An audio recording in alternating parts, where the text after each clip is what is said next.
सबसे पहले तो आपका लोकहित में स्वागत है। शेरखान भाई, आपके जो टूर से यहाँ से जो हाजी उम्रा करने गए हुए 80 लोग जो फंसे, उनसे आपकी बातचीत हो रही है, वहाँ की सरकार क्या मदद कर रही है, उस बारे में कुछ बताइए।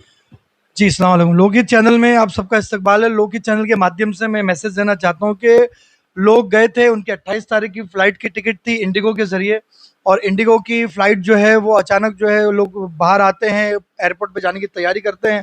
पता चलता है कि ईरान के ऊपर अमेरिका ने हमला कर दिया और कोई वॉर चालू हो गया, और वॉर चालू होने की वजह से जो है उन लोगों ने अचानक, इंडिगो वाले ने सीधा-सीधा मेल डाल दिया कि भई हमारी फ़्लाइट्स कैंसल हो गई। अब ये हाजी लोग बेचारे होटल छोड़ चुके थे। छोड़ने के बाद उनको जो है किसी तरीके से दूसरी होटल में हम लोग ने मैनेज किया, क्योंकि जिस होटल में आप छोड़ देते हो, निकाल देते हो जिस होटल से, तो वहाँ पर फिर वापस डालने के लिए दूसरे कस्टमर आ जाते हैं। तो दूसरी होटल में ट्रांसफ़र किया गया, किसी तरीके से मैनेज किया गया। एक दिन हमने सँभाला, हम लोगों ने सोचा कि शायद एक दिन का मामला होगा। लेकिन जब ये पता चला कि भई ये वॉर और ज़्यादा बढ़ रही है, तो जो हाजी लोग हैं वो भी बहुत परेशान हैं। 80 के 80 हाजी जो है वो सारे के सारे, बल्कि ये 80 हाजी तो हमारे हैं, लेकिन पूरे महाराष्ट्र से, जैसे मैंने प्यारे साहब का भी मैंने वीडियो देखा था, प्यारे खान साहब का, उन्होंने भी इस बात की पुष्टि की है कि महाराष्ट्र से 40,000 हाजी जो है वो वहाँ पर अटके हुए हैं। तो हम क्या उम्मीद करें कि हमारा क्या होगा? वहाँ का दूतावास जो कहता है कि आपको सब्र करना है और वो एयरलाइंस वाले चालू करेंगे, किसी तरीके से मैनेज करेंगे।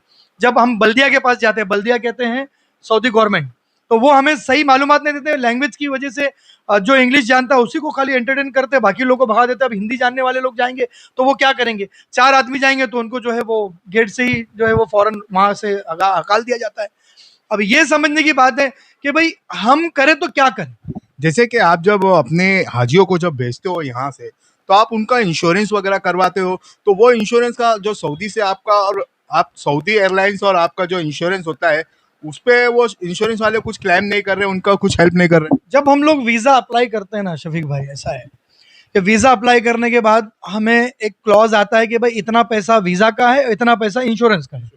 तो इंश्योरेंस पर पर्सन का होता है। अगर कोई हादसा हो जाए, कोई वहाँ पर हादसे में इंतकाल कर जाए, तो उसको गवर्नमेंट जो है 40 लाख रुपए तक का भी इंश्योरेंस देती है।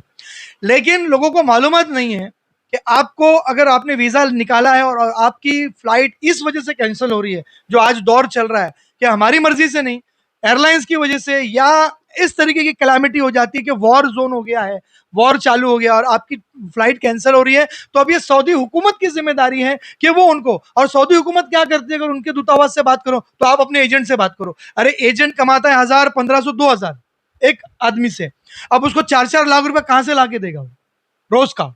तो आपको सोचे कि हमें वहां पर भीख नहीं मांगनी है, हमें वहां पर अपने हक का सवाल करना है कि भाई ये तो इंश्योरेंस हमने पेड किया हुआ है, और आपके क्लॉज में लिखा हुआ है, मैं आपको पढ़ के सुनाता हूं। देखिए, सबसे पहला जो क्लॉज जो मुझे समझ में आ रहा है कि यहाँ पर एक्सीडेंट वगैरह की तो बात कर रहे हैं, लेकिन डिले और कैंसिलेशन डिपार्चर, ये मेरे हाथ में, आपके शायद स्क्रीन पे भी नजर आ जाएगा, मेरे हाथ में ये वीजा कॉपी है, जिसके वीजा कॉपी का इंश्योरेंस है, और इंश्योरेंस में साफ साफ लिखा है डिले और cancellation departure flights from kingdom of Saudi Arabia.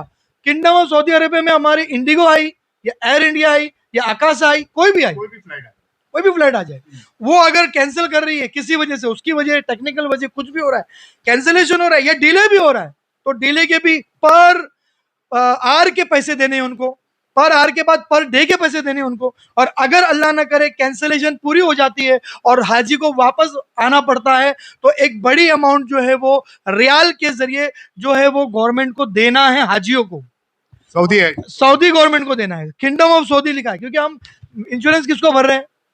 India वालों को नहीं भर रहे हैं, हम सऊदी गवर्नमेंट से भर रहे हैं, और ये इंश्योरेंस के पेपर हर हाजी के हमारे पास मौजूद है। तो अब बताइए, इसके बाद सबसे बड़ी चीज बताने जा रहा हूं, और वो भी लोकहित चैनल के माध्यम से, जो शायद टूर वालों को नहीं मालूम है। अगर टूर वालों को जानना है इसके बारे में, कुछ भी हेल्प चाहिए, लोकहित चैनल का नंबर है, या मेरे को आप कांटेक्ट करें, अगर आप मुझे जानते हैं, Jilani international tours and travels, आप मुझे बताइए। यहां पर लिखा है रिपाट्रिएशन एक्सपेंसेस, रिपाट्रिएशन एक्सपेंसेस लिखा है यहाँ पे। यानी ये एक्सपेंसेस, ये कैसा है मालूम है? पर डे सऊदी गवर्नमेंट की ये जिम्मेदारी है कि जो हाजी वहां फंसे हैं किसी वजह से, पर डे उनको कॉम्पेंसेशन वो खुद देगी, होटल खुद देगी, खाना खुद देगी। तो आप बताइए, यहां पर टूर वाले का किधर आया? लोग टूर वालों के खिलाफ जो है वो वीडियो बनाते हैं। मैंने अभी देखा 2 दिन पहले फिट राइट के खिलाफ जो है लोगों ने वीडियो बनाया कि खाना बासी है, 1 दिन के बाद का खाना है। अरे भाई, तुमको रखा है होटल में और वो जिम्मेदारी सऊदी गवर्नमेंट की थी, फिर भी हमने रखा है, तो उसमें भी आप नुक्स निकाल रहे हो, सब्र नहीं कर रहे हो। सबसे ज्यादा जरूरी है, हर हाजी को मैं हमेशा बोलता हूं जो मेरे जरिए जाता है, मैं उनको बुला के बोलता हूं कि 2 चीजें अपने साथ लेके जाओ शफीक भाई, 2 चीजें। मैंने सलमान को भी बोला है, हमारे साथ यहाँ पे एक बच्चा है जो जाने वाला था, उसको भी बोला कि 2 चीजें अगर तेरे पास है तो उम्रा के लिए जा, वरना मत जा। एक सब्र और एक शुक्र। अगर ये 2 चीजें नहीं कर सकता तो घूमने चले जा दुबई, मगर उम्रा के लिए मत जा। लेकिन वहां हाजी क्या कर रहे हैं मालूम है? हमें धमकियां देते हैं। वो हाजी क्या करते हैं? हमें धमकियां देते हैं, भाई हमारे यहाँ कुछ हो गया तो अब यहाँ से दुआ करके जाते हैं शफीक भाई। सबसे अहम बात कि अल्लाह ताला मुझे मक्का में मौत नसीब फरमाए, मुझे मदीने में मौत नसीब फरमाए, ये दुआ करते हैं। और वहां जाने के बाद थोड़ी सी तकलीफ आती है तो हाय अल्लाह करते हैं।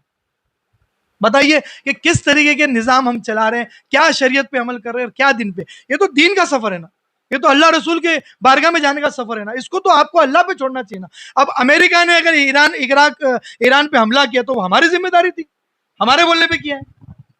जैसे कि अभी इसके आगे का क्या कदम होगा, जो इंश्योरेंस आप बता रहे हो मुझे, तो इसके हमने अब क्या एक्शन लोगे आप? से शफीक भाई यहाँ पर बैठे बैठे भी हमने जिद्दा की एम्बेसी से बात की है। इसके अलावा हम अपने जो वीजा कंपनी सिद्धा में आपने जिससे बात की वो कुछ उसका नाम? भाई है अब्दुल मजीद भाई से हमने बात की है, जो कॉन्सुलेट में बैठते हैं, जो दूतावास में बैठते हैं, उनसे बात की है हमने। उसका रिकॉर्डिंग भी हम आपको दे देंगे मांगता, तो देख लीजिए उनसे किस तरीके से हमने बात की है। हमने बहुत सॉफ्ट तरीके से बात की और हमने बोला कि आप इसका हल निकालिए। वो सीधा सीधा बोलते हैं कि एयरलाइंस की जिम्मेदारी। एयरलाइंस बोलती है कि भाई हमारे पास इतने सारे कस्टमर्स हैं, क्योंकि आपको मालूम है महाराष्ट्र से 40,000 लोग फंसे हैं, तो 40,000 को इंडिगो, एयर इंडिया, आकाशा तीनों मिलके भी एक दिन में कितना लाएंगे? तो जाहिर सी बात है तुमको आगे की डेट दी जाएगी। लेकिन हमारे हाजी सबर नहीं कर रहे हैं। कोई हाजी बोलता है मैं बीमार हूं, मुझे हार्ट की शिकायत है, मुझे जो है वो हॉस्पिटलाइजेशन की जरूरत है। यहां तक के लोगों ने धमकियां दी कि हम तुम्हारे खाने वालों को मारेंगे, हम तुम्हारे होटल में बवाल कर देंगे। मैंने उनसे कहा कि भाई कानून है ना वहां पर इंडिया से अलग है, और मैं सबको मैसेज देना चाहता हूं, टूर वालों को भी, भाई अगर कोई ऐसी धमकी दे रहा है ना, उसको बोलो भाई जो करना है आप कीजिए, अच्छी बात है। वहां का कानून के ऊपर अगर आप कानून हाथ में लोगे, तो वहां का कानून जब हाथ में लोगे तो क्या सजा मिलती है वो भी झेलने के लिए आप तैयार हो जाओ, क्योंकि इसमें गलती टूर वाले की नहीं है। आप टूर वाले की वजह से सऊदी में नहीं फंसे हो शफीक भाई, आप टूर वालों की वजह से सऊदी में नहीं फंसे हो। टूर वाला जो मैनेज कर सकता था कर रहा है। अब यहाँ पर हमें कहा जाता है कि फला टूर वाले ने जो अपने कस्टमर को फ्री में रखा है, फला टूर वाला उसको दूसरी फ्लाइट दे रहा है, आप क्यों नहीं दे रहे? अरे भाई फला टूर वाला 15,000 कमा रहा है एक हाजी से, हम 1,000-2,000 कमा रहे हैं। और हम लोग कोई मतलब बंगले में नहीं बैठे हुए या करोड़ों रुपए पीछे बैकिंग के लिए लेके नहीं बैठे कि हम इस तरीके से। अरे भाई आपको हमको मिलके इस सिचुएशन से बाहर आना है। तो सबसे पहली बात यह है कि मैं आपके चैनल के माध्यम से कहूंगा कि सब्र करें, अल्लाह का शुक्र करें कि आप मदीने में हो, आप मक्का में हो, इतनी बड़ी शुक्र करने की जगह है। और अल्लाह करे कि भाई अल्लाह करे कि आप सही सलामत वापस आ जाए। लेकिन अगर वहां मौत भी आती है तो वो नसीब वालों को आती है भाई, हर किसी को वहां की मट्टी नसीब नहीं होती है। तो लोग कहते हैं कि भाई क्या, अरे भाई हम पूरी तरीके से यहाँ से कोशिश कर रहे हैं, अपने वीजा वाले से बात चल रही है, कॉन्सुलेट वाले से बात चल रही है, जो 80 पैसेंजर हमारे फंसे, इसके अलावा भी जो लोग फंसे उनके लिए भी हम बात कर रहे हैं, हम उनके हक की भी बात कर रहे हैं। और ये आपका हक है, आपको भीख नहीं मांगना किसी से। लोकहित के माध्यम से इंडिया गवर्नमेंट से आप क्या चाहोगे, क्या मांगोगे? मैं इंडियन गवर्नमेंट से गुजारिश करता हूं कि ये देश, सिर्फ उमरा के वाले की बात नहीं कर रहा हूं, जहां कहीं भी देश, जिस देश में ये सब चल रहा है, चाहे वो अबू धाबी हो और दुबई की जगह हो, या कतर हो, बहरीन हो, किसी के रिश्तेदार फंसे, कोई परेशान है, कोई बीमार है, हर एक की आप जैसे हो सके प्लीज इसमें मदद करो। जब भी कोई बंदा ट्रैवलिंग के लिए जाता है ना, तो उसके पास ये इंश्योरेंस का कॉस्ट, चाहे वो घूमने भी जा रहा है ना, इंश्योरेंस करके जाता है। और मैं चाहूंगा कि आने वाले जमाने में जब भी आप इंटरनेशनल ट्रैवल करें कहीं भी, तो आप अपना ट्रैवलिंग इंश्योरेंस निकाल लें। उसके माध्यम से अगर मदद चाहिए तो आप हमसे राब्ता करें। ट्रैवलिंग इंश्योरेंस जरूरी है, क्योंकि आप जब इस तरीके से सिचुएशन में फंसते हो ना, तो आपके जेब के पैसे हो जाते खत्म और फिर आप बवाल करते हो दूसरे के ऊपर। तो इससे बेहतर यह है कि भाई इंडियन गवर्नमेंट भी इसकी अवेयरनेस चलाए, और इंडियन गवर्नमेंट भी हमारी मदद करने की कोशिश करे कि हम लोग किस तरीके से इसको इंप्लीमेंट करके अपने वालों को किस तरीके से सुरक्षित लेकर, करने वाले खुद सोच के ट्रैवल करें कि भाई आपको ट्रैवल करना है, फंसना है या नहीं फंसना है। तो हम ये आज न्यूज देख रहे हैं कि भाई ये जंग और आगे एक्सटेंड होने वाली है, तो उसी अकॉर्डिंग में आपको जो है अपने मामलात को आगे का तय करना है। हम तो आपका साथ देने के लिए तैयार हैं। हम अपनी तरफ से, आज रात भर शफीक भाई मैं सोया नहीं हूं इसी मामले में, आज रात भर नहीं सोया हूं, और वही मामला है, कभी एम्बेसी से बात हो रही है, कभी वीजा वाले से बात हो रही है, कभी टिकट वाले से बात हो रही है, यही कर करके आज पूरी रात नहीं सोए। तो हम आपके साथ हैं, लेकिन आपको दो चीजें करना है, सब्र और शुक्र। तो ये थे हमारे साथ Jilani international tour and travels के शेर खान भाई, जिन्होंने लोगों को सब्र करने का है और इंश्योरेंस का ज़्यादा से ज़्यादा फायदा ले। अगर किसी को इंश्योरेंस के बारे में नई मालूमात हो तो सूडी में Jilani international tours and travels के पास आइए, शेर खान से मुलाकात करिए और वो जानकारी ले सकते हैं। मैं लोग इससे शफीक खान